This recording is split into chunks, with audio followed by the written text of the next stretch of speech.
तो वाद विवाद का ये सिलसिला देश के number 1 Hindi news channel news 18 India पर इसी तरह से जारी रहेगा। आगे भी बेहद दिलचस्प सार्थक सेशंस आपका इंतजार कर रहे हैं और चुनाव के सबसे बड़े चुनावी मंच के अधिवेशन की जो शुरुआत शानदार तरीके से हुई उसी को आगे बढ़ाएंगी मेरी सहयोगी रीमा प्रसाद। कांग्रेस के प्रवक्ता आलोक शर्मा और बीजेपी नेता अल्पेश ठाकुर के बीच होने वाला है एक बेहद दिलचस्प मुकाबला, एक ऐसी टक्कर जो इंतजार कर रही है।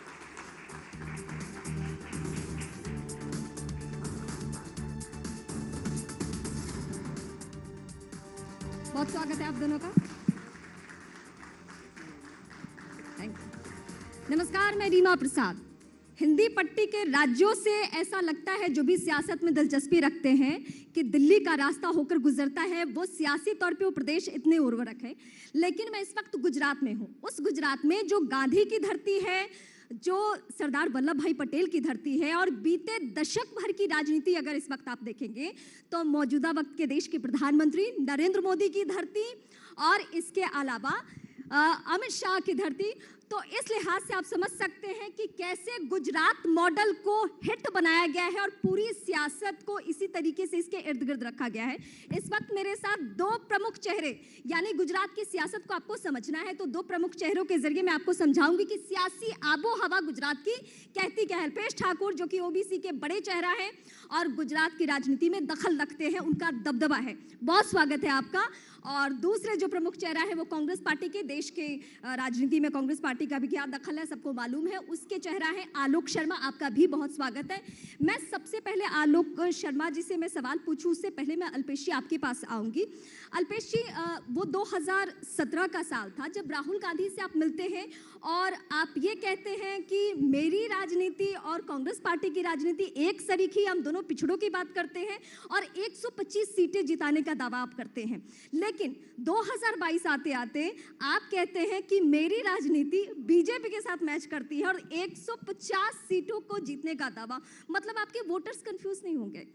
देखिए, 2017 में जो जन आंदोलन हुए अलग अलग समस्याओं, अलग अलग मांगों की वजह से हुए और उस वक्त हमें यह लगता था कि सरकार की जो थोड़ी बहुत विफल नीतियां है उसके खिलाफ जो आंदोलन हुए, हमें लगता था कि कांग्रेस हमारी आवाज सुनेगी, कांग्रेस हमारे मुद्दों को उठाएगी, कांग्रेस हमारे लिए लड़ेगी। बट आपको बताऊं कि 2 साल हम जब उस विधानसभा में रहे, उस असेंबली में रहे, हमने जिन इश्यूज को उठाए थे, जिन पिछड़ों के इश्यूज को उठाए थे, जिन आम लोगों के इश्यूज को उठाए थे, वहां वैसा कुछ दिखा नहीं। कांग्रेस हर वक्त पे जब इलेक्शन आता है तब दिखती है और इलेक्शन नहीं आता है तो फिर नहीं दिखती। उसको आंदोलन करना चाहिए। कांग्रेस ने लास्ट 25 साल में एक आंदोलन किया हो बताइए। जो आंदोलन हुए वो स्वयं हुए, जो मांगे हुई वो स्वयं हुई और उसमें वो कैश करने के लिए वो आ जाते थे। हम जिस ईमानदारी से जुड़े थे, हमें लगता था कि हमारी बात सुनेंगे, हमें लगता था कि हमने जो मुद्दे उठाए, जो इश्यूज उठाए हैं उस पे ये हमारा साथ देंगे। बट आपको बताऊं कि पार्टी की अंदरूनी लड़ाई लोग हमें एक्सेप्ट नहीं कर पा रहे थे। मैं तो खैर मैंने तो कांग्रेस में काम किया। सवाल आपने उठाए हैं मैं आलोक जी इसका जवाब लूंगी, लेकिन अभी इस बात को मानते हैं ना कि सब कुछ तभी तय होता है जब हम चुनाव जीतते हैं। अब मैं आपकी सीट पे पर्टिकुलर जाऊंगी, राघनपुर सीट की मैं बात करती हूँ। जब आप कांग्रेस पार्टी में होते हैं तो आप जीत जाते हैं, आप बीजेपी में जब उपचुनाव लड़ते हैं तो हार जाते हैं। देखिए, मैं तो मतलब अगर कांग्रेस पार्टी में खामी है तो फिर ये हार जीत। देखिए, अगर हम दूसरी पार्टी में गए तो उन लोगों को वो कन्विंस करने में मैं विफल रहा, तो लोग मुझे उस वक्त नहीं समझ पाए। यही मेरा पहला सवाल था कि कैसे कन्विंस करेंगे। लोग मुझे वो कन्विंस नहीं कर पाए, लोग मुझे उस वक्त नहीं समझ पाए। बट आज राधनपुर में देख लीजिए, आज राधनपुर में जो 5 साल हमने काम किया, जो मैंने काम किया, वहां पे कमल लेके कोई भी जाएगा 50,000 से ज्यादा वोटों से जीतेगा, क्योंकि लोगों को पता चल गया कि हमें विकास की राजनीति की ओर जाना है। राधनपुर जो इलाका है वहाँ पानी की बहुत समस्याएं थी, वहाँ सड़कें को बहुत समस्याएं थी, वहाँ आरोग्य और शिक्षा की बहुत समस्याएं थी। वो 25 साल पहले की बात बता रहा हूँ। लेकिन हमने तो ये सुना है कि आपने राघनपुर को भुला दिया है। नहीं, देखिए, गांधीनगर दक्षिण सीट पे आ रहे हैं। देखिए, ये सच है क्या? आप वो तो पार्टी तय करेगी, मैं कहाँ लड़ूंगा चर्चा इसी तरीके की नहीं, वो पार्टी तय करेगी। पर लास्ट 10 दिन पहले या 2 दिन पहले भी मैं राधनपुर में था। सोच लीजिए आलोक जी ये कहेंगे कि आप तो भाग रहे हैं। अरे मैं 2 दिन पहले ही राधनपुर में था। अगर मेरी पार्टी बोलेगी लड़ना है तो लड़ूंगा, मेरी पार्टी बोलेगी नहीं लड़ना है नहीं लड़ूंगा। बट राधनपुर को ना भूलूंगा ना गुजरात को भूलूंगा। इत्तेफाक रखते हैं, एक तो कांग्रेस पार्टी की खामियां गिनाई कि आपका घर छोड़ा क्यों और दूसरी बात वो कह रहे हैं कि नहीं ये तो लगा रहता है ये सब कुछ। इन्होंने एक शब्द इस्तेमाल किया कि वो फायदा उठाना चाहते थे आंदोलन का और तमाम चीजें। हाँ, बिल्कुल बिल्कुल। ये तो एक ग्रीन पेन लेके घूम रहे थे कि साहब वो मैं मंत्री बनूंगा और ग्रीन पेन से सब कुछ करूंगा। वो ग्रीन पेन शायद भूल गए। ये तो ग्रीन पेन लेने बीजेपी में गए थे। कांग्रेस से कोई लेना देना था ना बीजेपी से कोई लेना देना था। लेना देना था तो केवल सत्ता से लेना देना था। लेकिन इन्होंने शायद अपनी कंस्टिट्यूएंसी के वोटर्स को शायद ना समझा और उन्होंने इनको फिर समझा दिया कि आप अगर दल बदलेंगे, आप अगर मुद्दों को बदलेंगे, आप सत्ता के पीछे चलेंगे तो हम आपको स्वीकार नहीं करेंगे। खैर ये व्यक्तिगत मामला है। अभी मेरी शुभकामनाएं, आगे भी वो बहुत तरक्की करें। जवाब दूंगा मैं। अब दूसरी बात यहाँ पर आती है। इन्होंने कहा कि साहब विकास का मॉडल और विकास के लिए गए और कांग्रेस विकास के लिए आवाज नहीं उठाती है। मैं पूरा मॉडल ही लेके आया हूँ आज गुजरात का। ये पहला मॉडल है कोरोना के टाइम का। उस पे मैं आऊंगी। एक मिनट छोटा सा, क्योंकि विकास की बात आई है। ये कोरोना के टाइम में सूरत की भट्टी है शवदाह की, जो जल कर पिघल कर गिर गई और संभालने वाला कोई नहीं था। दूसरा, ये अभी हाल का ही भ्रष्टाचार का मॉडल आया है, इसको मोरबी कहते हैं।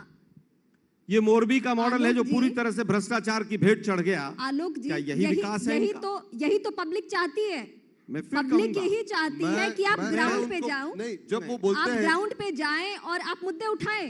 राहुल गांधी पहुंच चुके हैं महाराष्ट्र में। गुजरात में चुनाव है, गुजरात नहीं पहुंच पा रहे। वो कोरोना की बात करते हैं तो क्या राजस्थान में कोई नहीं मरा? वो वैश्विक महामारी थी और वैश्विक महामारी में इस सरकार ने वैक्सीनेशन लाई, इस सरकार ने जो सुविधाएं दी, अब उसको नजरअंदाज करेंगे क्या? राजस्थान जहां आपकी गवर्नमेंट है वहां कुछ नहीं हुआ। मैं फिर कहूंगा, अगर राजस्थान की तुलना आप गुजरात से कर रहे हैं ना, नहीं, राजस्थान की तुलना अगर गुजरात से करनी पड़ रही है तो समझ लीजिए कि गुजरात में कुछ भी नहीं। बोल रहे हैं ना, 2003 से मैंने कांग्रेस पार्टी को मेरी जवानी के 20 साल दिए। उस कांग्रेस पार्टी को मैं बखूबी जानता हूँ। यहाँ पे जब टिकट का बंटवारा होता है, आप देखिए आज पूरे गुजरात में पार्टी के टिकट पे बवाल लगा हुआ, क्योंकि कांग्रेस पार्टी के टिकट पर आप चुनाव जीते और उसके बाद छोड़कर भाग गए और फिर जनता ने आपको हरा दिया। और 45 साल के अल्पेश ठाकुर के ब्लेम कर रहे हैं। 45 साल के अल्पेश ठाकुर पे ब्लेम कर रहे हैं। जिन लोगों को 50 साल आपकी पार्टी में सत्ता मिली, वो छोड़ रहे हैं। 2000 से ज्यादा एमएलओ ने कांग्रेस छोड़ दी। एक सवाल अल्पेश जी, ये सबको जो भी गुजरात की राजनीति को जानते हैं उसको पता है कि अल्पेश ठाकुर क्या है, हार्दिक क्या है और इसके अलावा जिग्नेश मेवानी क्या है। ये बीजेपी को समझ में आ गया 2017 के चुनाव में, जब 38% युवा वोटर्स अगर नुकसान पहुंचा तो बीजेपी ने इन तीनों चेहरों पर फोकस किया। ये दो तो बीजेपी में है इस वक्त, आप देख रहे हैं। तो आप अपने लोगों को क्यों नहीं संभाल पा रहे हैं? अगर वो कह रहे हैं कि 20 साल की जवानी आपकी पार्टी को दे दी और आप संभाल नहीं पाए, उनको जाने क्यों दिया? और 50 साल जिनको सत्ता दी उनको भी ना संभाल दे। अरे भाई, 2000 से ज्यादा एमएलए चले गए। मैं अभी बताता हूँ एमएलए कैसे जाते हैं, एमएलए क्यों जाते हैं।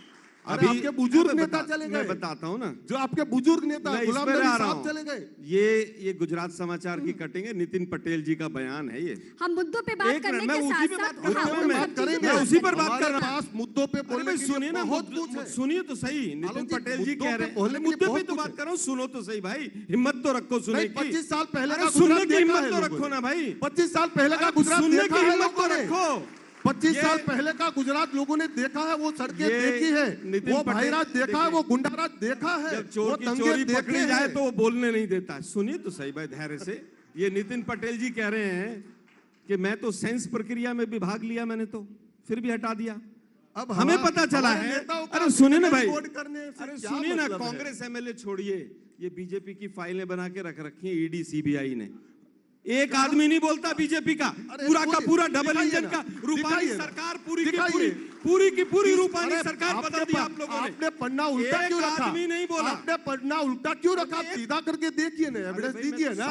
क्या गलत आक्षेप हवाबाजी कर रहे हैं? मैं बताता हूँ, भुज में एक विधायक थी, महिला स्पीकर थी आपकी। हाँ, तो उनके सारे के सारे सपोर्टर्स के यहाँ इनकम टैक्स की रेड 12 घंटे के अंदर हुई कि नहीं हुई? नहीं, आप देखिए, सबको चुप कर दिया गया। नहीं, एविडेंस दीजिए। चुप, कोई नहीं बोलेगा। ये मोदी और अमित शाह का गुजरात है, ये बापू का सरदार पटेल का गुजरात। आप एविडेंस दीजिए, ये वो गुजरात है, ये मोदी साहब का गुजरात नहीं हुआ। ये 22 पेपर लीक वाला गुजरात बन गया है। ये 28 आंदोलन वाला गुजरात है, ये ड्रग्स वाला गुजरात है, ये लट्ठा कांड वाला गुजरात है। 100 लोग मारे जाते हैं लट्ठा कांड में, SIT बनती है और कुछ नहीं होता। क्या लट्ठा कांड नहीं हुआ? जितनी हवा में बात बोलनी है बोल लीजिए, जितनी हवा में बात बोलनी है बोल लीजिए। देखिए जो भी हुआ है, एक सरकार 27 साल से गुजरात में शासन में है, उसकी बातें भी सुनिए, मुद्दों पे बात कीजिए। आप मुद्दे पे बात कीजिए। तो कह रहा हूँ, मुद्दे पे एक मेडिकल कॉलेज का नाम बताइए जो मोदी जी ने बनाया। अभी हमारे सीएम बोल के चले गए। एक सरकारी मेडिकल कॉलेज का नाम बताइए जिसकी नींव मोदी जी ने रखी हो। अरे देखिए, एक का नाम बताइए। देखिए एक का नाम बताइए। आपका काम है मोदी साहब को गाली देना, आपका काम है मोदी साहब का नाम बताइए ना। 27 साल देखिए, घुमाइए, एक नाम बताइए। 27 साल अगर हम सत्ता में हैं तो यहाँ का एजुकेशन सिस्टम, जो सीटें आपके साल में 1000 सीटें थी, 1000 सीटें थी, वो 5500 सीटें हो गई मेडिकल की। 1000 सीटें थी, वो 5500 सीटें हो गई। उससे क्या बोले आपको? मेडिकल कॉलेज अटल जी की सरकार ने बनाया था, वो भी अडानी को दे दिया। वो 5500 के नहीं दिया अडानी को। आलोक जी एक अडानी को दिया के नहीं दिया? अटल जी का कॉलेज मेडिकल कॉलेज बनाया हुआ दिया के नहीं दिया? एक सवाल मोदी की सवाल SIT सुनेंगे। यहाँ पर न्यूज 18 के इतने दर्शक बैठे हैं। हाँ। मोरबी की SIT किसने बनाई? प्रभुराम ने बनाई, कृष्ण ने बनाई, DM ने बनाई, CM ने बनाई, PM ने बनाई। यार कोई हादसा होता तो SIT बनती, वो सरकार की जिम्मेदारी है। किसने बनाई? सरकार की जिम्मेदारी है। सरकार ने उन गुनहगारों के खिलाफ तफ्तीश शुरू कर दी है। जिन लोगों के जो लोग थे उनके खिलाफ तफ्तीश शुरू हो चुकी है। कहाँ हो गई? अपने लोगों को छोड़ के भगा दिया। FIR तक नाम नहीं गुजरात के आया। बाहर के दर्शक इस वक्त आप दोनों को सुन रहे हैं एक एक करके। आलोक जी एक सवाल, मुझे बहुत खुशी हुई। एक बेबाक नेता ऐसा ही होता है जो चुनावी माहौल में मुद्दों पे बात करता है। हम पत्रकारों का भी यकीन है, गुजरात की जनता का भी यकीन है, लेकिन ग्राउंड पे आप क्यों नहीं हैं?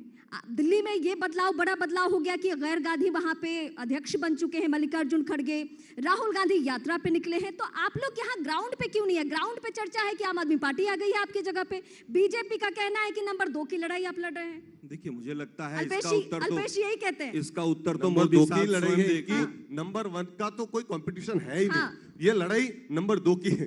दूसरी बात ये है, आपको बताओ आलोक जी, एक बात सुन लीजिए।